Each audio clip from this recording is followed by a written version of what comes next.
Episode की शुरुआत में हम देखते हैं कि रियो सोंगयो को हील मारकर रोकती है और उससे पूछती है कि तुमने अभी क्या कहा, कि उसका मतलब क्या था।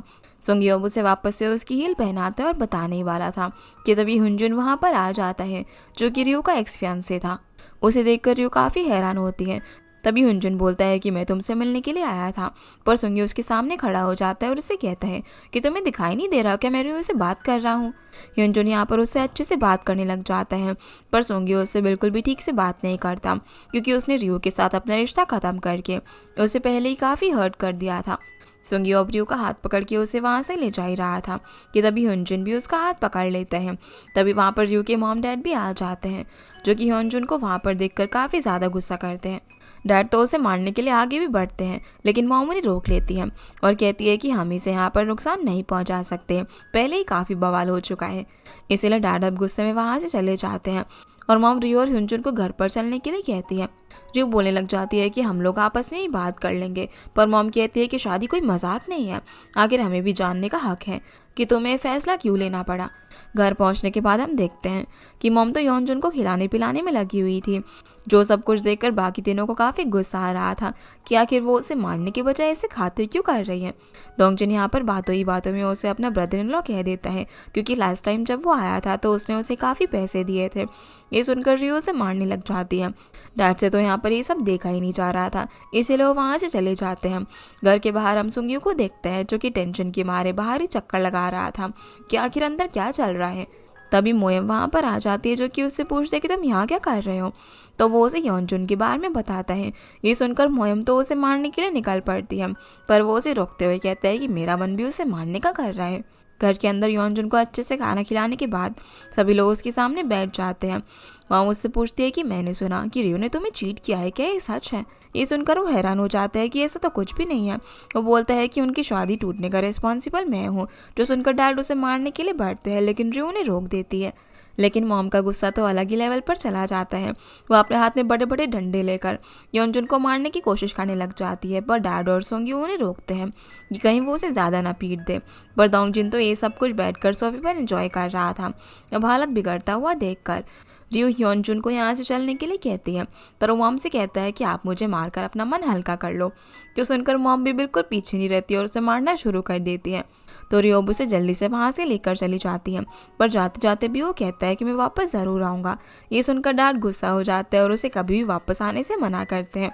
बाहर हम मोयम और सुंगियो को देखते हैं, जो कि योनजुन का गुस्सा कम करने के लिए ड्रिंक कर रहे थे। मोयम मोटिवेट होकर सुंगियो से कहती है कि क्यों ना हम चलकर कोई सीन क्रिएट कर दे, और जो भी नुकसान होगा मैं उसे भर दूंगी। सोंगियो बोलता है कि तुमसे तो बियर के भी पैसे नहीं दिए जा रहे हो, नुकसान भरोगी, और वैसे भी मैं कौन होता हूँ उसे नुकसान पहुँचाने वाला। तो मोयम उसे याद दिलाती है कि तुम उसके बचपन के बेस्ट फ्रेंड हो, तुम्हें ना तब तक ट्राई करते रहना चाहिए जब तक तुम उसके कोर तक ना पहुँच जाओ। ये सुनकर सोंगियो हैरान हो जाता है कि उसने उसका उस टाइम कैप्सूल वाला लेटर पढ़ लिया था। मोयम कहती है कि अगर उस लेटर की तरह तुमने अपनी फीलिंग्स को दबाए रखा तो किसी को भी कभी तुम्हारी फीलिंग्स के बारे में पता ही नहीं चलेगा, इसीलिए इस काम में मैं तुम्हारी मदद करूंगी। इतना कहकर वो चली जाती है। सेना अभ्यास से रियो और योनजुन पर आता है, जो कि एक रेस्टोरेंट में थे। रियो से पूछते कि तुम वापस क्यों आए हो, जिसके जवाब में वो कहता है कि मैं तुम्हारे बिना नहीं रह पा रहा हूँ, मैं तुमसे अब भी प्यार करता हूँ और तुम्हें वापस लेने के लिए आया हूँ। इस पर रियो बोलती है कि तुम जो कुछ भी फील कर रहे हो वो तुम्हारा प्यार नहीं बल्कि आदत है, जो कि हमारे इतने सालों के रिलेशनशिप में तुमने बना ली है, और उसे वापस आने से मना करके वहाँ से चली जाती है। वह मोयम के घर जाकर उसके कमरे में घुस जाती है जब वो चेंज कर रही थी, जिससे कि मोयम तो एकदम चौंक जाती है। तो रियो से बताती है कि मैं आज रात यहीं पर सोऊंगी, क्योंकि उसके घर जाने का मन नहीं है। मोयम अब जब उसे युनजुन के बारे में पूछती है तो रियो बोलती है कि तुम्हें कैसे पता चला कि वो आया है। तो बोलती है कि मुझे सोंगियो ने बताया, जो कि तुम्हारे घर के बाहर किसी डॉग की तरह घूम रहा था। अब जब ये दोनों सोने लगते हैं तो मोयम मुझसे पूछती है कि युनजुन से दोबारा मिलकर तुम्हें कैसा लगा, क्योंकि लास्ट टाइम रियो ने उसे बताया था कि उसके साथ जो उसने टाइम स्पेंड किया था वो उसे अभी भी नहीं भूली है। पर रियो यहाँ पर उसे बताती है अभी उसे वापस देखकर मैं बहुत ही ज़्यादा काम थी, जो कि मैंने एक्सपेक्ट नहीं किया था। ये सुनकर मोयम रिलैक्स हो जाती है और उसे बताती है कि अब तो ये अच्छी बात है, वरना मैं तो उसे मारने के लिए तैयार थी। मोयम तो अब यहाँ पर सो जाती है, पर रियो फ़ोन निकाल कर सुंगियो का नंबर देखने लग जाती है, क्योंकि वो शायद उसे कॉल करना चाहती थी। दूसरी तरफ सुंगियो ने काफ़ी ज़्यादा ड्रिंक कर ली थी। वो भी फ़ोन निकाल कर रियो को कॉल करने की कोशिश करता है, लेकिन नहीं कर पाता। अगले सुबह अब डैड मॉम को जगाने के लिए जाते हैं, जो देखकर वो अनॉय हो जाती है। पर डैड ने उनके लिए ब्रेकफास्ट रेडी किया था, ये देखकर वो चुप हो जाती है। फिर जब वो ब्रेकफास्ट करने के लिए नीचे आती है तो डैड से पूछती है कि कहीं रियू कल जब ह्यूनजुन को वहाँ से ले गई थी तो उसे बचाने की कोशिश तो नहीं कर रही थी। डैड कहते हैं कि ऐसे नहीं है, बल्कि तुम तो उसे मार ही देती, जो देखकर कोई भी उसे बचाता। वैसे तुमने जो भी किया कल ना मुझे काफ़ी मज़ा आया, पर मॉम को गिल्टी फील हो रहा था कि उन्होंने उसे मारकर गलत किया। ज़रूर उसके मन में रियू के लिए फीलिंग्स होगी, तभी वो वापस आया है। वो सोचने लग जाती है कि अगर उनकी शादी हो जाए और रियू वापस से यूएस चली जाए तो उसकी लाइफ पहले की तरह नॉर्मल हो जाएगी। लेकिन डैड इस चीज़ के लिए साफ मना कर देते हैं। तभी मॉम को एक मैसेज आता है जिसे देखकर वो डैड से छुपा लेती हैं। इसके बाद हम रियू को उसके रूम में देखते हैं, जो डिशेस बनाने सीखने के लिए बुक पढ़ रही थी। उसमें सोंगियो की फेवरेट डिश को देखकर वो बोलती है कि वो तो इसे टेस्ट भी नहीं कर पाया। तभी मॉम उसके रूम में आ जाती है, जिन्हें देखकर वो इस बुक को छुपा लेती है। मॉम उसे जल्दी से तैयार होने के लिए कहती है, बताती है कि तुम नेबरहुड में इस तरीके से नहीं जा सकती, और उसे अच्छे से तैयार होने के लिए बोलती है। रियो को तो समझ ही नहीं आ रहा था कि आखिर बात क्या है। तैयार होने के बाद वो जैसे ही घर से बाहर निकलती है तो देखती है कि योनजुन उसका इंतज़ार कर रहा था, जिससे वो समझ जाती है कि ये सब उसकी मॉम की चाल थी। और उस वक्त जो मॉम को मैसेज आया तो वो योनजुन ने ही भेजा था कि वो थोड़ी देर में आने वाला है। इतने में ही सोंगियो अपनी साइकिल से बाहर आ जाता है, जो रियो से कहता है कि तुम्हें क्लास के लिए लेट नहीं हो रहा। अब वो योनजुन से दूर रहने के लिए फटाफट से सोंगियो की साइकिल पर उसे पकड़कर बैठ जाती है और वो उसे यहाँ से लेकर चला जाता है, जो सब योनजुन देख रहा था। रास्ते में अब सोंगियो उसके किए हुए मेकअप की बुराई करने लग जाता है कि इस गेटअप में ना तुम बिल्कुल भी अच्छी नहीं लग रही हो। वो कहती है कि ये सब ना मेरी मॉम का सेटअप था और तुमने जो मेरी बुराई की है मैं ऐसा प्रिटेंड करूँगी कि मैंने वो नहीं सुना। लेकिन वो फिर से कहने लग जाता है कि तुम ना अगली दिख रही हो। ये सुनकर वो उसके पेट को ज़ोर से पकड़ने लग जाती है, जिससे उसे काफ़ी दर्द हो रहा था और वो उसे छोड़ने के लिए कहता है। रियो फिर अब उसे टाइटली होल्ड कर लेती है, जिससे उसे काफ़ी अच्छा लगता है। दोनों अब एक साथ कल रात की बात करते हैं, जहाँ पर रियो उसे बोलने के लिए कहती है। तो वो पूछता है कि कल ह्यूनजुन ने तुमसे क्या कहा, कहीं ऐसा तो नहीं है कि वो फिर से तुम्हारे साथ रिलेशनशिप में आना चाहता है। जिसका जवाब देने में रियो हिचकिचा रही थी। तो सुंगियो से बोलता है कि तुम्हें उसके वापस आने से काफ़ी अच्छा लगा होगा ना, क्योंकि तुम इतने साल से रिलेशनशिप में थे। पर क्या तुम्हारे अंदर कोई सेल्फ रिस्पेक्ट नहीं है कि तुम उसकी बात उसे इन्फ्लुएंस हो गई। जो सुनकर रियो से साइकिल रोकने के लिए कहती है। अब वो इतनी ज़ोर से ब्रेक मारता है कि रियो का सारा मेकअप उसकी जैकेट पर ही लग जाता है और वो उसकी साइकिल को लात मारकर वहाँ से चली जाती है, क्योंकि वो उसे ऐसी बातें बोल रहा था।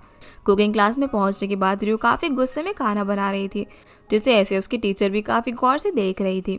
दूसरी तरफ सोंगियो जब ऑफिस पहुंचता है तो म्यूंग और ली को आज के टास्क बताते हुए अपने कैबिन में चला जाता है। लेकिन जब ये दोनों इसकी जैकेट पर मेकअप का निशान देखते हैं तो सोचने लग जाते हैं कि आखिर ये कौन लड़की हो सकती है। लीना को उसका चेहरा जाना पहचाना लग रहा था, तो म्यूंग सोचता है कि कहीं वो तानहुई होगी। इतने में वो भी वहाँ पर आ जाती है, पर लीना उसे देखकर कहती है कि नहीं, ये वो नहीं है। तानहुई अब अंदर सोंगियो से मिलने के लिए जाती है, जो कि काफ़ी ध्यान से कुछ रिसर्च कर रहा था। तानवी बताती है कि उसने अपना प्लान कॉफ़ी पॉट से शिफ्ट करके केटल पर कर लिया है, क्योंकि जिस चीज़ को बनाने में जितना ज़्यादा टाइम लगता है वो उतना ही अच्छा बनता है। ये देखकर वो उसे कहता है कि तुम तो काफ़ी बदल गई हो, जिसका क्रेडिट वो उसे ही देती है और कहती है कि पर तुम टेंशन मत लो, मैं अपने हार्ट को फॉलो करूँगी और तुम अपने हार्ट को करना। और जो अपने हार्ट को फॉलो करेगी। उसका नाम सुनकर वो अनॉय होने की हरकत करने लग जाता है और बोलता है कि तुम उसे क्यों बीच में लेकर आ रही हो, जिसे ऐसे देखकर तानहुई को काफ़ी मज़ा आ रहा था। यहाँ से अब हम कांग को देखते हैं, जो कि अपनी बेटी को स्कूल से पिक करने के लिए ऑफिस से हाफ डे लेकर गया हुआ था। ये बात जब उसे पता चलती है तो वो उसे कहती है कि आपकी इस तरह बार बार छुट्टी लेने से आपके ऑफिस वाले मेरे बारे में यही सोचेंगे ना कि मैं एक कमज़ोर बच्ची हूँ जिसे हर टाइम केयर की ज़रूरत पड़ती है। वो उसे बोलती है कि आप बस मेरे कॉलेज जाने तक अपनी जॉब को सिक्योर करके रखना, जिसकी बात पर वो भी हाँ में जवाब देता है। यहाँ से फिर हम मोयम को देखते हैं, जो जब सीवीएस स्टोर से सामान लेकर बाहर निकल रही थी तभी एक तेज़ कार आकर एक पोल से टकरा जाती है। मोयम जब चेक करती है तो पता चलता है कि इस आदमी को हार्ट अटैक आया था। वो भीड़ में खड़े हुए लोगों को एम्बुलेंस को कॉल करने के लिए बोलती है, जिनके अंदर कांग भी मौजूद था, तो वो फटाफट से एम्बुलेंस को कॉल कर देता है। तभी वो स्टोर से एक हैमर लेकर आती है और जल्दी से कार का शीशा तोड़कर उस आदमी को बाहर निकाल लेती है, जहाँ वो उसे CPR देकर उसकी जान बचा लेती है, जिसे युंदो काफ़ी ध्यान से देख रही थी। उसे देखकर मोयम उसे हाय बोलती है और काफ़ी खुश होती है। सीन अब रियो की मॉम और उनकी फ्रेंड्स पर आता है, जो कि पार्क में काफ़ी हंसी मजाक कर रही थी। उनमें से एक फ्रेंड फिर सभी को कुछ पीने के लिए ड्रिंक देती है ताकि उससे इनकी स्किन ग्लो करे। पर इन्हीं सब बातों में रियो की मॉम सभी से कुछ रूडली बातें करने लग जाती है, जो देखकर मोयम की मॉम कहती है कि युनजुन के आने की वजह से उसका गुस्सा तुम हम पर निकाल रही हो। वो लोग अब उसका गुस्सा शांत करने के लिए उसकी तारीफ करने लग जाती हैं कि तुम भी स्कूल के अंदर कितनी ज़्यादा पॉपुलर थी, तुम्हारे पीछे भी हमेशा लड़के पड़े रहते थे, वैसे ही रियो भी तुम्हारी तरह इतनी स्मार्ट है। इसी वजह से उसका एक्स फियांसे उसके पास वापस आ गया है और उसे अच्छा फील कराने के लिए कहती है कि हमें तो उसे मारना चाहिए। पर मॉम उसकी साइड लेने लग जाती है, जिनकी बात उसे समझ में आ जाता है कि वो अब भी रियो का फ्यूचर युनजुन के साथ देख रही थी और गुस्से में यहाँ से चली जाती है। दूसरी तरफ रियो जब क्लास से वापस आ रही थी तब उसे रास्ते में युनजुन दिख जाता है, जिसे जब वो इग्नोर करती है तो वो उसका ध्यान अपनी तरफ करने के लिए पैर में चोट का बहाना करता है, जिसकी ये ट्रिक काम आ जाती है। वो रियो से कहता है कि मैं जानता हूँ कि मैंने पास में काफ़ी गलत किया, मैं उतना अच्छा नहीं बन पाया। तो रियो से कहती है कि मैं इन सब से काफ़ी थक चुकी हूँ, इसलिए मैंने अपने बारे में सोचा और डिसीजन लिया। ये बोलकर जब जाने लगती है तो वो उसे अपने साथ आखिरी बार खाना खाने के लिए कहता है। यहाँ से फिर हम मुएम को देखते हैं, जो उस आदमी को हॉस्पिटल पहुँचाने के बाद जब बाहर आती है तो देखती है कि कांग युंदो के साथ वहाँ पर आया हुआ था। वो बोलता है कि युंदो तुम्हें कुछ देना चाहती है। जब मुएम उसके पास जाती है तो वो उसकी चोट पर दवाई लगाकर बैंडेज लगाती है, जो देखकर मुएम काफ़ी खुश होती है और उसे गले लगा लेती है। युंदो बोलती है कि आज तो तुम किसी सुपर हीरो से कम नहीं लग रही थी, जो सुनकर वो और ज़्यादा खुश हो जाती है। फिर कांग उसे अपने साथ ही चलने के लिए बोलता है ताकि वो उसे लिफ्ट दे सके। रास्ते में जाते वक्त कांग को गर्मी लग रही थी, इसीलिए वो जैकेट उतार देता है। युंदो को कोल्ड होने की वजह से उसने एसी नहीं चलाया हुआ था और मोयम तो इस बात से बहुत ही ज़्यादा खुश हो गई थी कि युंदो वापस से उसकी दोस्त बन गई। कांग उससे पूछता है कि क्या तुम्हें इस तरीके के इंसिडेंट से डर नहीं लगता। इस पर वो कहती है कि मुझे बस इस बात से डर रहता है कि ऐसा ना हो कि मैं कभी पेशेंट को ना बचा पाऊँ, जिसकी बहादुरी की वो तारीफ़ करता है। तब मोयम उसे एक किस्सा बताती है जब वो रियल हीरो से मिली थी। एक बार वो बच्चे को हॉस्पिटल लेकर जा रहे थे, तभी रास्ता पूरा ब्लॉक था, पर एक आदमी कार से उतरकर ट्रैफिक को हटवाता है। पर क्योंकि उसे पता नहीं था कि वो हीरो कांग है, तो बोलने लग जाती है कि उस दिन वो उसका चेहरा नहीं देख पाई थी, लेकिन उसकी टी शर्ट पे मड फ्लैट मैन लिखा हुआ था और वही मेरा ड्रीम मैन है। जो सुनकर कांग को सब कुछ समझ में आने लग जाता है। वो अचानक से ब्रेक मारता है, जिससे मोयम की नज़र उसकी टी शर्ट पर पड़ती है, जो देखकर उसे पता चलता है कि कांग ही वही पर्सन था। और जब वो उसे पहचान जाती है तो काफ़ी हैरान थी। वो अब घर पहुंचती फटाफट से कार से उतरकर अपने घर में जाने लग जाती है, क्योंकि वो शर्मा गई थी। उसके सामने उसने पता नहीं क्या क्या कह दिया था। तभी कांग पीछे से उसे रोकता है और वो जैसे ही उसे देने के लिए अपना बैग ओपन करता है तो उसमें सारा सामान नीचे गिर जाता है। ये देखकर मोयम उसकी हेल्प करने आती है और पूछते हैं कि इतनी सारी मेडिसिन क्यों रखी हुई है तुमने। तो बोलता है कि ये सब तुम्हारे लिए ही है, मुझे मेडिकल वाले ने बताया कि अलग अलग इंजरीज के लिए काम करती है। वो उसे एक एक करके सारी मेडिसिन देने लग जाता है और बताता है कि उसे कब कब यूज़ करनी है। ये बोलकर चला जाता है, लेकिन मोयम तो शौक हो जाती है कि उसे उसकी इतनी फिक्र हो रही है और भागकर फटाफट से घर के अंदर चली जाती है। उसे समझ नहीं आ रहा था कि उसका हार्ट इतनी ज़्यादा तेज़ क्यों बीट कर रहा था। सीन अब यहाँ से लीना पर आता है, जिसे समझ में आ जाता है कि सुंगयू के जैकेट पर मेकअप का निशान रियो का था। यही सोचकर वो काफ़ी गुस्से में ट्रेडमिल की स्पीड बढ़ा देती है और रनिंग करने लगती है। पर दोंग वहाँ पर आकर उससे कहता है कि तुम चीता थोड़ी ना हो, ज़रा स्पीड कम करके भागो। पर वो स्पीड बढ़ाकर उससे बोलती है कि मैंने पर्सनल ट्रेनर को हायर नहीं किया, इसलिए तुम जा सकते हो। लेकिन वो फिर से उसकी स्पीड कम कर देता है और उसे ऐसे ही भागने के लिए बोलता है। यहाँ से अब हम मॉम को देखते हैं, जो जब टीवी शो देख रही थी तभी रियो उनके सामने खड़ी हो जाती है और उनसे पूछती है कि जो कुछ भी आज हुआ था वो कोइंसिडेंट तो नहीं था, कि मैंने आज आपके कहने पर तैयार होकर बाहर निकली और बाहर ही मुझे यौनजिन मिल गया। मैं एक बात साफ कर दूं कि अगर आप फिर से हमें एक साथ देखने की उम्मीद लगा रही हो तो आप गलत हो। पर उसकी बातों पर ध्यान न देकर मामू से कल अपने साथ सोना चलने के लिए कहती है। इस बात पर उनकी बहस हो जाती है, क्योंकि वो नहीं जाना चाहती थी, पर मॉम के आगे उसकी नहीं चल रही थी। अब वो घर से चली जाती है। चार रास्ते में सुंगी उससे मिल जाता है। वो पूछता है कि इतनी रात को तुम कहाँ जा रही हो, ये सेफ नहीं है। पर वो उसे रूडली रिप्लाई करते हुए बोलती है कि मैंने क्या अभी डॉग को बाग करते हुए सुना, जो सुनकर वो गुस्से में अपने घर में चला जाता है। अब रियो जब अकेले आगे बढ़ रही थी तभी उसे ऐसा फील होता है कि कोई उसका पीछा कर रहा है। वो घबरा कर तेजी से भागने लग जाती है, लेकिन आगे रास्ता बंद था। अब जैसे वो पीछे मुड़कर देखती है तो वहाँ पर सुंगियो था, जिसे देखकर वो गुस्सा करती है कि तुम्हारा क्या दिमाग खराब है, कोई इस तरीके से ऐसा पीछा करता है क्या तुम मेरा नाम नहीं ले सकते थे मुझे अश्योर करने के लिए। वो कहता है कि तुमने पीछे मुड़कर क्यों नहीं देखा। ऐसे ही दोनों बहस करते करते रुक जाते हैं और सुंगयो से कहते हैं कि अक्सर हम ऐसे ही ब्लेम एक दूसरे पर डालने की कोशिश करते हैं और वो कह ही नहीं पाते जो कि कहना चाहते थे। हमारी बात हमेशा लड़ाई पर ही आकर ख़त्म हो जाती है। लेकिन आज वो उसे उसकी बात का जवाब देना चाहता है। जब लास्ट टाइम उनकी फ़ाइट हुई थी वो उसे बताने वाला था, पर रियो उसे रोक देती है और कहती है कि इस वक्त मेरे मन में काफ़ी चीज़ें चल रही हैं, किसी नई बात के लिए मैं तैयार नहीं हूँ, इसीलिए तुम मुझे बाद में बता देना। फिर वो उससे पूछता है कि तुम ह्यूनजुन को फिर से चांस देने वाली हो, तो वो ना में जवाब देती है। ये सुनकर उसे चैन मिलता है। वो उससे कहता है कि आज के लिए काफ़ी जॉगिंग हो गई, अब हमें घर चलना चाहिए। वो उसे प्रोटेक्ट करने के लिए इस बार उसके पीछे चलता है ताकि वो डरे ना। अगली सुबह हम सुंगयो की मॉम को देखते हैं, जो कि उठने के बाद जब अपना फ़ोन चेक करती है तो उन्हें पता चलता है कि आज उनका बर्थडे है। वो काफ़ी खुश होती हैं कि आज उन्हें स्पेशल ट्रीटमेंट मिलेगा। लेकिन डैड तो जल्दी में अपने हॉस्पिटल जाने के लिए निकल जाते हैं, इसलिए वो सुंगयो के रूम में जाती है, लेकिन वो भी पहले ही वहाँ से जा चुका था। यहाँ से अब हम सुंगयो को देखते हैं, जो कि तानुई के बुलाने पर उसकी वर्कशॉप पर जाता है, जहाँ उसने वो उसे केटल देखने के लिए बुलाया था, जिस पर वो काफ़ी टाइम से काम कर रही थी। वो चाहती थी कि वो सबसे पहला पर्सन हो जो कि उसे देखे, और वो उसे काफ़ी पसंद भी आता है क्योंकि उसे ट्रेडिशनल कोरियन कल्चर की वाइब्स आ रही थी। तांग अब यहाँ पर उसकी काफ़ी तारीफ कर रही होती है, तो पूछता है कि तुम पूरे दिन यही करने वाली हो, तो वो हाँ कहती है। तभी सुंगयो उसके बनाए हुए खराब जार्स की तरफ देखता है, तो तानुई से बोलती है कि हर बार ऐसा तो नहीं है कि सब कुछ प्लान के हिसाब से ही हो। तुम कितनी मेहनत क्यों ना कर लो, तुम्हें नहीं पता होता कि बाहर क्या आउटपुट निकलेगा। सुंगयो कहता है कि अपनी तारीफ करने में तुम इतनी माहिर हो कि तुम्हें मेरी ज़रूरत ही नहीं है। अब वो उसके साथ बाहर खाने का प्लान बनाती है और चेंज करने के लिए चली जाती है। इसके बाद हम सुंगयो की मॉम को देखते हैं, जो कि अपने ऑफिस के वाइस मिनिस्टर से मिलने के लिए जाती है, पर उसे पता चलता है कि वो तो वहाँ पर है ही नहीं। अब मॉम का उनके साथ लंच का प्लान कैंसिल हो जाता है, इसलिए वो अपने लेवेंडर ग्रुप में सभी से उनका नाइट का प्लान पूछती है। दूसरी तरफ हम मोयम को देखते हैं, जो कि अपने चेहरे के निशान पर दवाई लगा रही थी। तभी उसे कांग की याद आ जाती है, जिससे उसकी हार्ट बीट काफ़ी फास्ट हो गई थी। उसे कुछ भी समझ नहीं आ रहा था। उसी वक्त वहाँ पर उसके कलीग आ जाते हैं और पूछते हैं कि तुम्हारा चेहरा इतना लाल क्यों है, क्या तुम्हें कोई इन्फेक्शन हुआ या फिर फीवर। पर वो अपने चेहरे पर जल्दी से बैंडेज लगा लेती है और बोलती है कि ऐसा कुछ भी नहीं है। इधर कांग अपने ऑफिस में पैरामेडिक्स के बारे में रिसर्च कर रहा था, जो देखकर उसकी कलीग पूछती है कि इतने ध्यान से क्या पढ़ रहे हो। इस पर वो बताता है कि हर साल 300 से भी ज़्यादा असॉल्ट के केस होते हैं पैरामेडिक्स पर। तो यंग पूछती है कि अचानक से तुम्हारा इसमें इंटरेस्ट क्यों आया। इस पर वो कहता है कि मैं किसी को जानता हूँ जो कि इसी फील्ड में है, और वो डेली अपनी जान पर खेलकर दूसरों को बचाती है, जिससे उसे एक आइडिया आता है कि क्यों ना वो इस टॉपिक पर एक आर्टिकल तैयार करे। ये सुनकर वो जल्दी से यहाँ से चला जाता है क्योंकि उसे एक आइडिया आ गया था। सीना वापस से सुंगयो पर आता है, जो कि तानवी के साथ जब एक रेस्टोरेंट में जाता है तो वहाँ उसे री ह्योनजुन के साथ दिखाई देती है, जिन्हें एक साथ देखकर उसका मुंह उतर जाता है।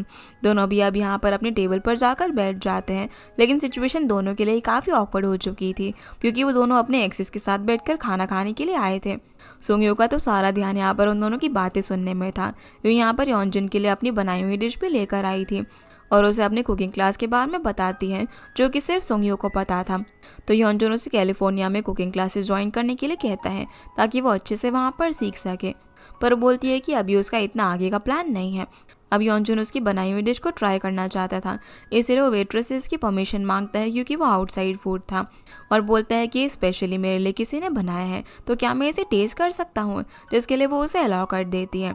जहाँ वो रियो से बोलती है कि आपका बॉयफ्रेंड तो काफ़ी अच्छा है। ये सुनकर सुंगयो बहुत ज़्यादा जेलस हो जाता है, जो सब कुछ तानुई भी नोटिस कर रही थी। ह्योनजुन जैसे ही खाना टेस्ट करता है तो रियो की काफ़ी तारीफ करता है। ये सुनकर सुंगयो गुस्से में अपनी डिश को काटने लग जाता है। तानुई अब उससे काम की बात करने लग जाती है और फ्रेस्को के साथ उसकी जो मीटिंग हुई थी उसके बारे में बताती है। वो बोलती है कि जब हमने कॉन्ट्रैक्ट साइन किया था तब हाईवॉन ने हमारे साथ रिलेशनशिप के बारे में पूछा था, तो मैंने उसे कहा कि हमने ब्रेकअप कर लिया है, लेकिन साथ में काम कर रहे हैं और अब भी एक दूसरे को पसंद करते हैं, क्योंकि उसे उस टाइम लगा था कि हाईवॉन उस पर ज़रूर ट्राई मारेगी, इसलिए उसने उसे झूठ कहा, जिसे सुंगयो आइंदा ऐसे झूठ दोबारा से बोलने से मना करता है और कहता है कि मुझे झूठे लोग ना बिल्कुल भी पसंद नहीं है। यह वो इनडायरेक्टली रियो से कह रहा था, जो सुनकर रियो खांसना शुरू कर देती है। तो रियो जल्दी से पानी पिलाता है और कहता है कि तुम्हें ज़रा भी परेशानी होती है तो मुझसे ना देखा नहीं जाता। रियो अब जब रेस्टोरेंट चली जाती है तो वहाँ से वापस आते वक्त सुंगयो उसे बाहर खड़ा हुआ दिखता है, जो बोलता है कि तुमने तो कहा था कि ह्योनजुन से नहीं मिलोगी। वो भी उसे तानोई को लेकर यही सवाल करती है। तो बताता है कि हम साथ में प्रोजेक्ट पर काम कर रहे हैं। उनकी बहस यहाँ पर बढ़ ही रही थी कि तभी तानोई वहाँ पर आ जाती है। वो रियो को वाइन गिफ्ट करती है, पर वो उसे लेने से मना कर देती है और बोलती है कि मैं वाइन नहीं पीती। तानोई अब उसे उसके बॉयफ्रेंड के लिए देने लग जाती है, पर रियो बता देती है कि वो मेरा बॉयफ्रेंड नहीं है। जिसके बाद तानोई और सोंग्यो वहाँ से चले जाते हैं। लिफ्ट में तानोई उससे कहती है कि ये लव स्क्वायर तो मेरे लिए काफ़ी एक्साइटिंग था, पर वो यहाँ पर उससे माफ़ी मांगता है कि उसकी वजह से वो ठीक से खा भी नहीं पाई। उसी वक्त सोंग्यो को किसी का फ़ोन आ जाता है। दूसरी तरफ हम योनजुन को देखते हैं, जो कि रियो को ड्रॉप करते वक्त बताता है कि मुझे यार तुम्हारे साथ खाने पर पुराने दिनों की याद आ गई, अगली बार हम ना और भी अच्छी जगह चलेंगे। लेकिन रियो उसे मना करते हुए कहती है कि आखिरी बार था। तो कहते हैं कि अगली बार फिर हम कहीं पास्ता खाने के लिए चलेंगे और इसी तरह और भी बाकी डिशेस को ट्राई करेंगे, पर वो उसे पास के स्टेशन पर छोड़ने के लिए बोलती है, क्योंकि वो अब उसके साथ और कनेक्टेड नहीं रहना चाहती थी। इधर सोंग्यो की मॉम को जब ग्रुप में मैसेज आता है तो उन्हें लगता है कि सभी को पता चल गया होगा कि आज उनका बर्थडे है, पर ऐसा कुछ भी नहीं था। वो सभी तो अपनी बातों में लगी हुई थी। उनकी फ्रेंड बोलती है कि मैंने गलती से फ्रोज़न क्रैब्स को अपने ऑफिस में मंगवा लिया है और मैं तो अभी वहाँ पर नहीं हूँ, तो हेल्प मांगती है ताकि कोई वहाँ पर जाकर उन्हें फ्रिज में रख सके।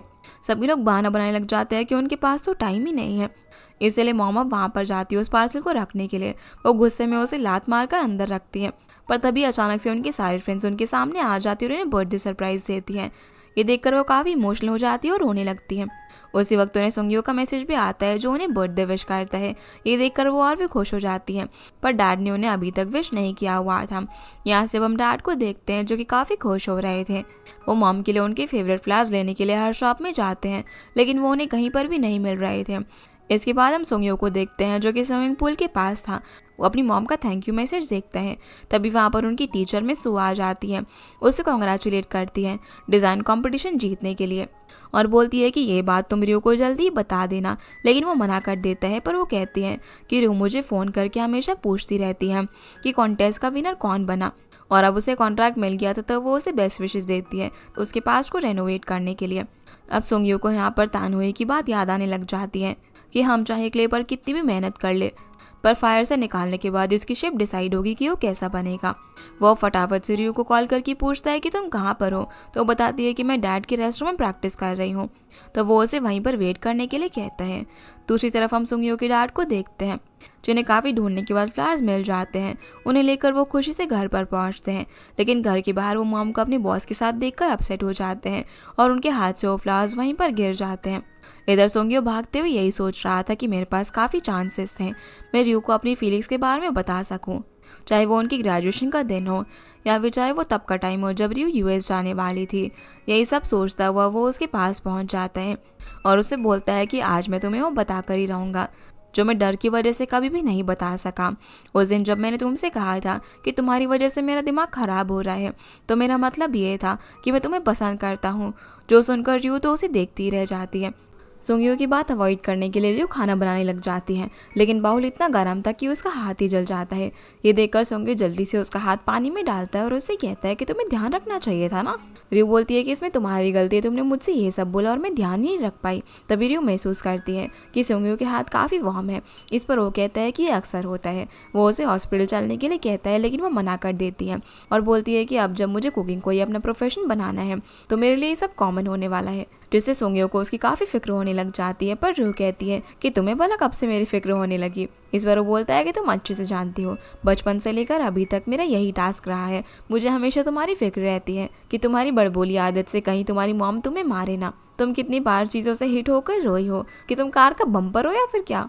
ये सब बोलते बोलते उसके मन में जितनी भी फिक्र थी रियो के लिए वो सारी जाहिर कर देता है और उसके बाद बोलता है कि तुम कैसा फील करती हो मेरे बारे में, तुम मुझे बता सकती हो। इसके लिए वो उसे टाइम भी देता है, क्योंकि वो अभी अभी एक रिलेशनशिप से बाहर निकली थी और अभी उसका एक्स भी यहाँ पर वापस आ गया था। इसलिए वो उसे आराम से सोचकर जवाब देने के लिए बोलता है और किचन में हेल्प करने लग जाता है। यहाँ से फिर हम सोंग्यो की मॉम को देखते हैं, जो कि जब घर वापस आती है तो सारी लाइट्स ऑफ थी। वो जाकर डैड के रूम में नॉक करती है, लेकिन वो वहाँ पर नहीं थे। फिर वो अपने रूम में जाती है जहाँ पर सोंग्यो ने उनके लिए गिफ्ट रखा हुआ था। उसमें उन्हें एक नेकलेस गिफ्ट किया था, वैसे ही उनके पास पहले से भी था, लेकिन वो सोंग्यो का दिया हुआ पहन लेती है। वहीं डैड निराश होकर वापस से अपने काम पर चले जाते हैं, जहाँ उनका कलीग उससे कहता है कि तुम्हारा तो आज कोई खास दिन था तो तुम वापस क्यों आ गए। इस पर वो कहती है कि मुझे ना गलतफहमी हो गई थी कि वो सब कुछ खत्म हो गया है, लेकिन शायद ऐसा नहीं है। यहाँ से फिर हम रियो को देखते हैं जो अपने बचपन को याद करती है। जब उसे स्विमिंग करने से डर लग रहा था तब सुंगी उसके कान बंद करके बताता है कि पानी के नीचे तुम्हें ऐसी आवाज़ आएगी तो डरने की बात नहीं है। फिर वो खुद से कहती है कि शायद सुंगी को ये कभी समझ में नहीं आएगा कि मैं पहले से ही उसे पसंद करती हूँ, लेकिन मैं इतनी छोटी थी कि मुझे उसके बाद कुछ याद ही नहीं रहा। यही सब सोचते हुए वो अपने कान बंद कर लेती है और उसे रियलाइज़ होता है कि आज भी वो फीलिंग उसके मन में सुंगियो के लिए है। दूसरी तरफ सुंगियो जो कि रियो को कन्फेस करने के बाद काफ़ी नर्वस हो रहा था, क्योंकि उसे लग रहा था कि उसने कोई गड़बड़ कर दी है। वो तो जैसे पागल हो चुका था। वो खुद से बातें करने लग जाता है। उसे समझ ही नहीं आ रहा था कि वो रियो को कैसे फेस करेगा और दीवार पर सर पटकने लग जाता है। वही रियो को भी कुछ समझ नहीं आ रहा था। वो अपने रूम में चॉपिंग की प्रैक्टिस करने लग जाती है। इसी बीच सुंगी जब अपनी खिड़की से उसकी खिड़की में देखता है तो लाइट्स ऑन थी, मतलब कि वो अभी तक जाग रही है। उसके वहाँ से हटते ही रियो अपनी खिड़की पर आ जाती है और पत्थर उठाकर उसे मारने वाली थी, पर खुद को रोक लेती है। पर अब बेचारा सुंगी टेंशन में आ जाता है कि अभी तक सोई क्यों नहीं, कहीं मेरी बातों ने उसे परेशान तो नहीं कर दिया।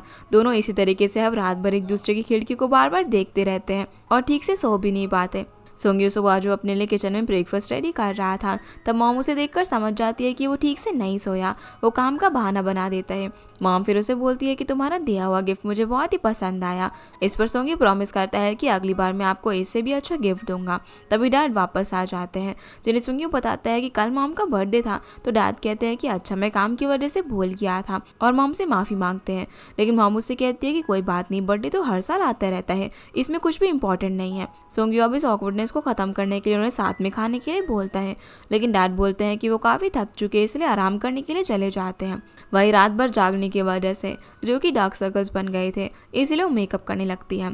तभी उसकी नज़र सुंगियो की टाई पर पड़ती है, जिसे उसने उसे ब्लड रोकने के लिए दिया था। वो इसे वापस करना चाहती थी, पर तभी वो अपने कपड़ों का हाल देखती है। नीचे हम डोंगजिन को देखते हैं जो कि मॉम को उसे इन्फ्लुएंसर बनाने के लिए कन्विंस कर रहा था ताकि वो फेमस होकर और भी पैसे कमा सके। पर रियो उस पर अपना बैग फेंक कर मारती है और ऐसी बकवास बंद करने के लिए कहती है। पर अब ये दोनों भाई बहन हमेशा की तरह लड़ने लग जाते हैं। ये देखकर मॉम इन दोनों को ही डांट देती है। रियो अब डोंगजिन को भगाने के बाद जब जा रही थी तो मॉम उससे पूछती है कि तुमने हमेशा की तरह शर्ट क्यों नहीं पहनी है। इस पर वो बोलती है कि सभी कपड़े ना गंदे हैं, उन्हें धोना पड़ेगा। पर मॉम को याद था कि उन्होंने टी शर्ट सारी अलमीरा के अंदर रखी थी। वो बिना कुछ कहीं जाने लग जाती है, पर मॉम उसका परफ्यूम स्मेल कर लेती है, समझ जाती है कि वो डेट के लिए जा रही है। रियो अब जैसे ही घर से बाहर निकलती है तो सुंगियो भी ऑफिस के लिए निकल रहा था। पहले तो दोनों ही एक दूसरे से आंखें भी नहीं मिला पा रहे थे। तो सुंगियो बात शुरू करने के लिए उससे पूछता है क्या तुम कल ठीक से सोई। इस पर वो जवाब देती है कि हाँ मैं तो काफ़ी मज़े से सोई। सुंगी भी बोलते हैं कि हाँ मैं भी जैसे ही लेटा था ना वैसे ही सीधा नींद आ गई और सुबह आँख खुली। वो अब यहाँ पर उसे उसकी टाई वापस कर देती है और उससे पूछती है कि क्या मैं तुम्हारा जवाब सच में बाद में दे सकती हूँ। इस पर वो इसे इस बारे में आराम से सोचने के लिए कहता है, पर वो साथ में ये भी बताता है कि मैंने जो जवाब दिया है उसकी एक्सपायरी डेट भी होगी। अब एक्सपायरी डेट की लिमिट जानने के लिए ये लोग एक स्टोर में जाते हैं। सुंगी वहाँ पर जाकर एक कैन की एक्सपायरी डेट देखता है जो कि 3 साल थी, लेकिन ये काफ़ी ज़्यादा हो गया था।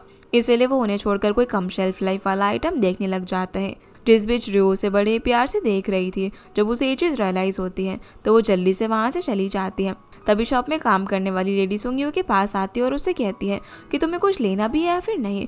जब से आए हो इधर उधर सामान कर रहे हो और मेरा काम बढ़ा रहे हो, जिस चीज़ के लिए वो उसे माफ़ी मांगता है। हम देखते हैं कि सुंगियो उन सभी आइटम्स को खरीद कर अपने ऑफिस में लेकर जाता है और उन्हें मोयाम और लीना को दे देता है। पर वो अपने लिए सबसे जल्दी एक्सपायर होने वाला बनाना मिल्क लेता है, जिसे ऐसे मुस्कुराते हुए देखकर लीना काफ़ी खुश हो रही थी। सीन अब कांग पर आता है जिसने अपनी बॉस से डिपार्टमेंट शिफ्ट करने की बात करी थी। इसके लिए वो मना कर देते हैं। वो उसका कारण बताता है कि क्योंकि मुझे कुछ टाइम पहले ही मड फ्लैट मैन का टाइटल मिला था। अब अपना टाइटल तैयार करने के लिए वो एक सेफ्टी सेंटर जाता है। वहाँ पर मोयम से मिलता है क्योंकि आर्टिकल लिखने के लिए वो पैरामेडिक के बीच में रहकर सब कुछ एक्सपीरियंस करना चाहता था। मोयम को नहीं लगता कि बिना एक्सपीरियंस के वो ये काम कर सकता है, तो वो अपनी स्ट्रेंथ दिखाने के लिए उसे पुशअप करने लग जाता है, जिसकी मसल्स देखकर वो उस पर लट्टू होने लग जाती है, पर फिर उसे रोक देती है। कांग अब मोयम की बॉस से परमिशन लेने के लिए पहुंच जाता है, जहां वो खुशी खुशी इस चीज़ के लिए मान जाते हैं। साथ ही वो मोयम को कांग का इंचार्ज भी बना देते हैं। दूसरी तरफ रियो के डैड जब रेस्टोरेंट पहुंचते हैं तो उन्हें काफ़ी अजीब लगता है क्योंकि चीज़ें अपनी जगह पर नहीं थी और किचन भी थोड़ा गंदा पड़ा हुआ था। वहीं सब लेडीज़ एक रोमांटिक शो को देख रही थी, पर सुंगियो की मॉम को इसमें ज़रा भी इंटरेस्ट नहीं था। वो कहती है कि इस तरह के शोज़ तो कोई भी प्रेडिक्ट कर सकता है, तभी रियो की मॉम को योनजुन का मैसेज आता है जो कि उनसे मिलना चाहता था। ये देखकर वो शो के अंदर रियो और योनजुन को इमेजिन करने लग जाती है, जिसमें रियो की फ़ोन की बैटरी खत्म हो गई थी, वो किसी इंपॉर्टेंट कॉल पर थी। तो योनजुन उसे अपना चार्जर दे देता है और यहीं से उनकी बातें शुरू होती है।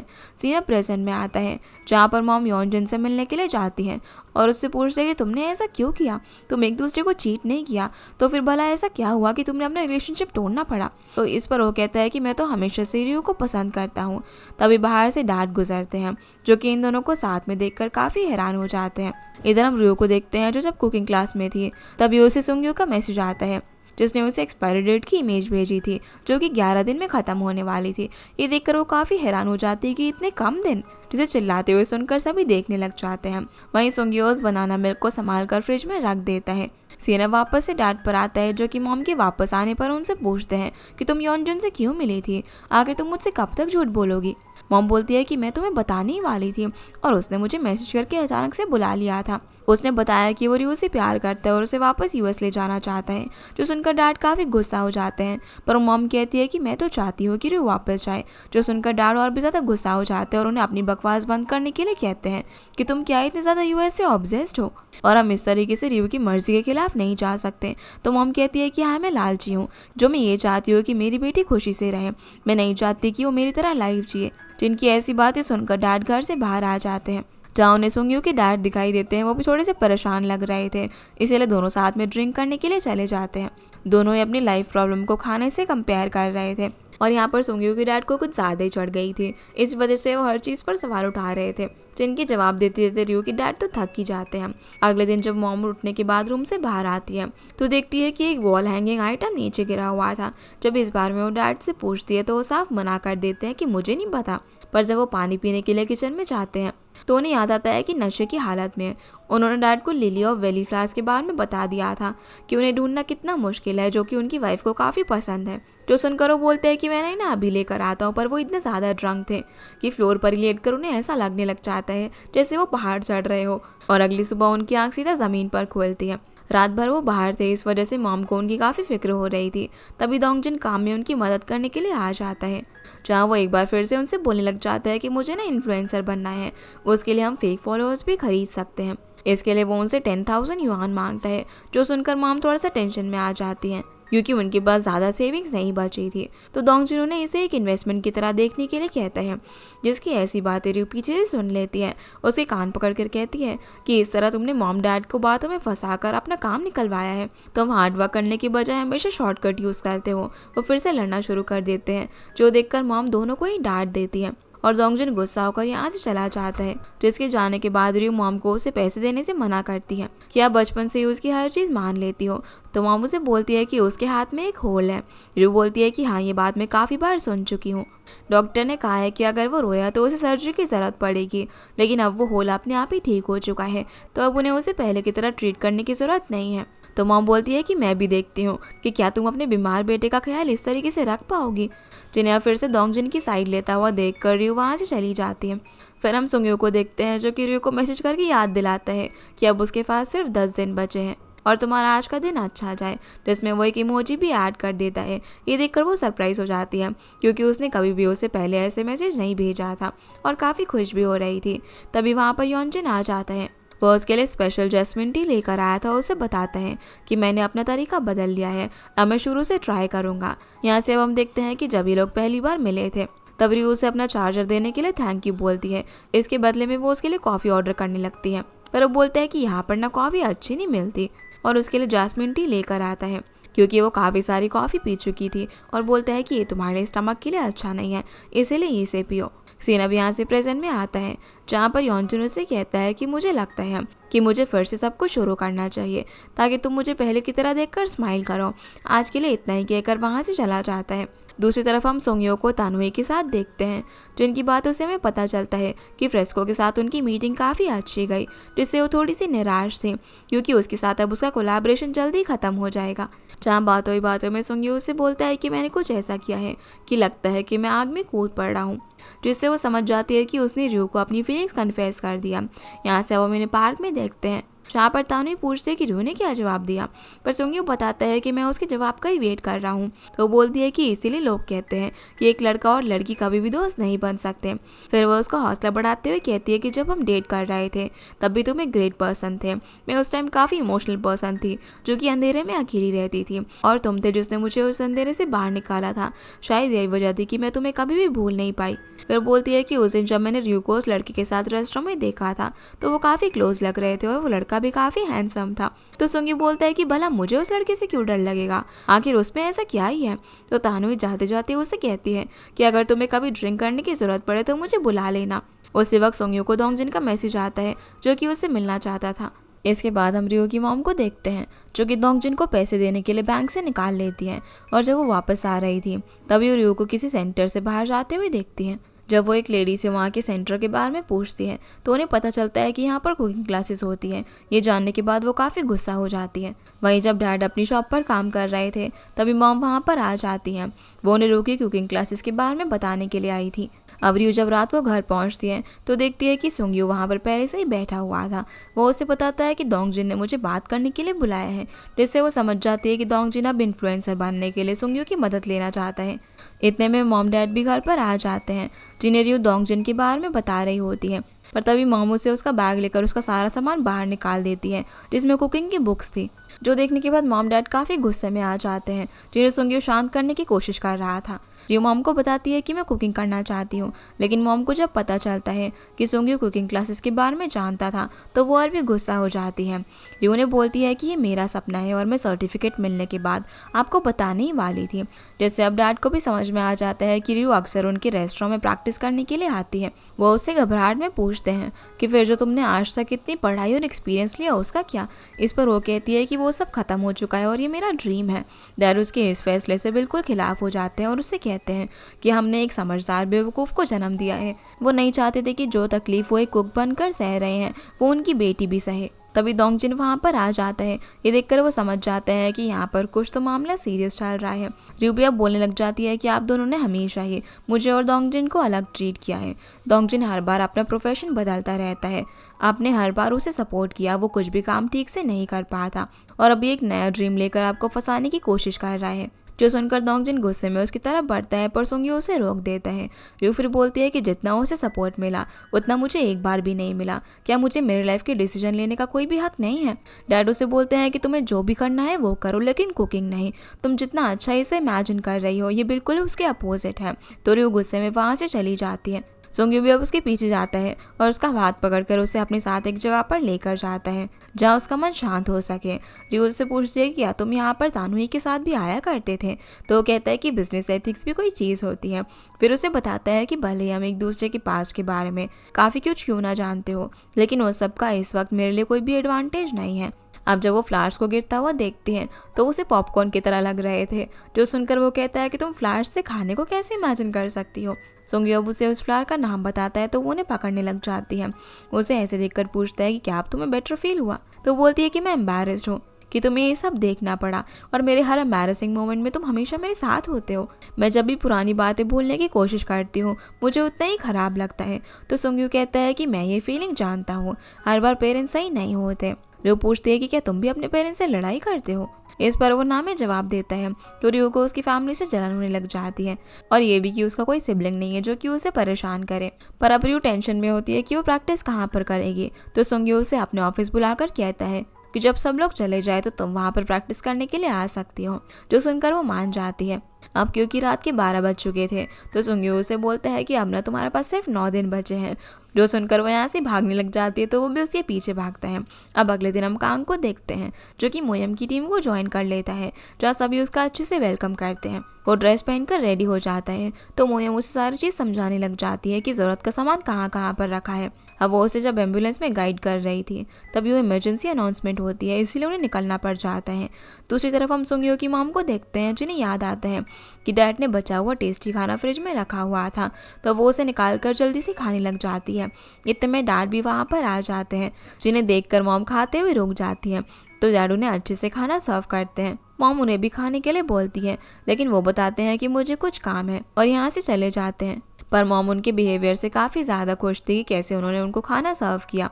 तभी वो डैड का मैसेज देखती है कि हमारा बेटा अब बड़ा हो गया है, टाइम आ गया है लाइफ के बड़े डिसीजन लेने का। दूसरी तरफ मोयम अपनी टीम के साथ जब लोकेशन पर पहुंचती है तो देखती है कि ट्री मेंटेनेंस वर्कर ऊपर से नीचे गिर गया था और आसपास काफ़ी सारी हनी बीज भी थी, जिससे कांग घबरा रहा था। पर फिर वो हिम्मत करके आगे बढ़ता है कि इस तरीके से वो पेशेंट को हॉस्पिटल पहुंचा देते हैं। लेकिन उसे काफ़ी बीज ने काट लिया था, जिसे मोयम ट्रीटमेंट करवाने के लिए कहती है, पर वो मना करता है कि वो लोग टीम है और पूरे दिन साथ में रहेंगे। इतने में एक और इमरजेंसी केस आता है तो उन्हें निकलना पड़ता है। जब ये लोग लोकेशन पर पहुंचते हैं तो पेशेंट टॉप फ्लोर पर था, जहाँ उन्हें सीढ़ियों से चढ़ना पड़ता है। वो देखते हैं कि वो पेशेंट ओवरवेट था, जिसे वो काफ़ी मुश्किल के बाद ऊपर से उतार कर लेकर आते हैं। ऐसे ये लोग पूरे दिन काफ़ी सारे इमरजेंसी केसेस हैंडल करते हैं। दूसरी तरफ हम सुंगयू को देखते हैं जो कि एक क्लाइंट से मिलता है जो अपने थिएटर को रीमॉडल करके ऑडियंस को एक अच्छा एक्सपीरियंस देना चाहता था। वो उसे पॉपकॉर्न मशीन भी दिखाता है, तो वहाँ से जाते वक्त वो उन्हें ले लेता है और रियो को फ़ोन करके पूछता है क्या तुम प्रैक्टिस के लिए आ रही हो। इस पर वो हाँ कहती है। रियो जब अब खुशी खुशी जा रही थी तो वो अपने सामने योनजुन को देखती है, जिससे उसकी सारी खुशी चली जाती है। सुंगयू भी अब जैसे अपने वर्कशॉप पर पहुंचता है तो देखता है कि रियो वहाँ पर योनजुन के साथ आई हुई थी। इससे वो काफ़ी अनॉय हो जाता है और बोलता है कि तुम ये जो कर रहे हो ना इसे स्टॉकिंग कहते हैं। पर तभी योनजुन बताता है कि मैं तुम्हारा क्लाइंट हूँ। अब जब रियो अपनी प्रैक्टिस कर रही थी तभी सुंगयू और म्योंगो उसका प्लान जान रहे थे। वो उन्हें बताता है कि वो अपने पेरेंट्स के लिए एक ऐसा घर बनवाना चाहता है जहाँ वो रिटायरमेंट होने के बाद आराम से रह सके। उसी वक्त म्योंग के घर से किसी इमरजेंसी की वजह से कॉल आ जाता है, तो मीटिंग सुंगयू को कंटिन्यू करने के लिए बोलकर वहाँ से चला जाता है। सुंगयू अब योनजुन से कहता है कि इस प्रोजेक्ट को करने का मेरा कोई भी इंटेंशन नहीं है। तो योनजुन बोलता है कि मैंने रियो से तुम्हारी काफ़ी तारीफ सुनी है, जो सुनकर वो गुस्से में बोलता है कि ना तो तुम उसका नाम लो ना कभी दिखाई देना, क्योंकि तुम दोनों के बीच सब कुछ खत्म हो गया है। पर योनजुन मना कर देता है और पूछता है कि तुम ये सब एक दोस्त की हैसियत से कह रहे हो ना। पर सुंगयू इस पर मना करता है। फिर वो दोनों रियो के पास जाते हैं उसका काम देखने। जहाँ योनजुन जाने की बजाय वहीं पर रुक जाता है तो सुंगयू उसे धमकाने लग जाता है ट्रेसपासिंग के केस में फंसाने के लिए, क्योंकि ये उसकी कंपनी है। पर वो बोलता है कि भूलो मत कि मैं एक लॉयर हूँ। जिन्हें ऐसे देखकर रियो दोनों को ही बाहर जाने के लिए कह देती है, लेकिन ये दोनों कहाँ मानने वाले थे और वहाँ चेयर पर बैठ जाते हैं। योनजुन भी अब खाना टेस्ट किए बिना यहाँ से नहीं जाने वाला था, जिसे ऐसे देखकर सुंगयू पूछता है कि क्या तुम हमेशा से ऐसे ही थे।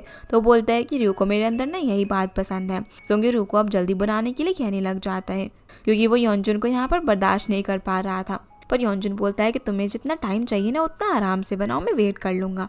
तभी सुंगयू रियो को लाए हुए पॉपकॉर्न जब खाने के लिए देता है तो वो देखकर काफ़ी ज़्यादा खुश हो जाती है। पर योनजुन उसे ले लेता है और कहता है कि ये हेल्दी नहीं है और सौगी भी हो गए हैं। पर रियो को इससे कोई फर्क नहीं पड़ता था, वो उसे खाने लग जाती है, जो देखकर सुंगयू काफ़ी खुश होता है। और इन दोनों ने साथ में जो पहली मूवी देखी थी उसके बारे में बात करने लग जाते हैं, जिन्हें ऐसे देखकर योनजुन का तो चेहरा ही उतर जाता है कि ये लोग कितने क्लोज हैं। इधर पूरे दिन मेहनत करने के बाद बेचारे कांग की हालत बहुत ज़्यादा ख़राब हो गई थी, जो देखकर मोयम बोलती है कि मतलब तुमने हमसे अपने स्टैमिना के बारे में झूठ कहा था। पर वो बोलता है कि ऐसा नहीं है। तभी वहाँ पर उसके सीनियर आ जाते हैं और सभी लोग साथ में डिनर पर जाने का प्लान बनाते हैं।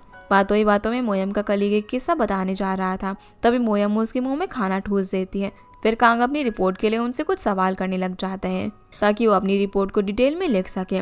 जब बात डेटिंग की आती है तो बाकी बताते हैं कि उन्हें तो ऑफिस रोमांस ही हो गया था। जब कांग मोयम से इस बारे में पूछता है तो बोलती है कि मेरा इन सब में कोई भी इंटरेस्ट नहीं है। उसका कलीग कहता है कि ये झूठ बोल रही है। मोयम एक दिन मड फ्लैट मैन से इम्प्रेस हो गई थी, तो सुनकर दोनों के हाथ से चॉपस्टिक गिर जाती है और वो इस बार भी गर्म खाना अपने कलीग के मुंह में डालकर उसका मुंह बंद करवा देती है। और दोनों यहाँ पर काफ़ी नर्वस हो चुके थे। वही रियो जब खाना रेडी करके उन दोनों को सर्व करती है, दोनों उसे अच्छे से टेस्ट कर पाते। पर तभी रियो को बहुत तेज पेट में दर्द होने लग जाता है। ये देखकर दोनों उसे संभालने के लिए आगे आते हैं। पर रियो सुंगयू से अपना हाथ छुड़वाकर योनजुन के साथ हॉस्पिटल चली जाती है, जहाँ रियो डॉक्टर्स को अपने पास सर्जरी के बारे में बताती है और योनजुन उसके पुराने मेडिकल रिकॉर्ड्स उन्हें देता है। और हमें पता चलता है कि 3 साल पहले उसे स्टेज 2 का स्टमक कैंसर डायग्नोस हुआ था, जिसकी उसकी सर्जरी हुई थी और उसके स्टमक का 70% हिस्सा निकाला जा चुका था। शायद यही रीज़न था कि वो योनजुन के साथ हॉस्पिटल आई, क्योंकि वो ये चीज़ शायद युनसू को नहीं बताना चाहती थी और उसने ये सबसे छुपा के रखा था। इसी के साथ ये एपिसोड यहीं पर ख़त्म हो जाता है। तो गाइस ये थी आज की वीडियो एंड होप आप लोगों को ये वीडियो पसंद आई होगी। तो इस वीडियो को लाइक कर चैनल को सब्सक्राइब जरूर कीजिएगा। आपसे फिर मिलते हैं इस ड्रामा के अगले एपिसोड में, तब तक के लिए गुड बाय।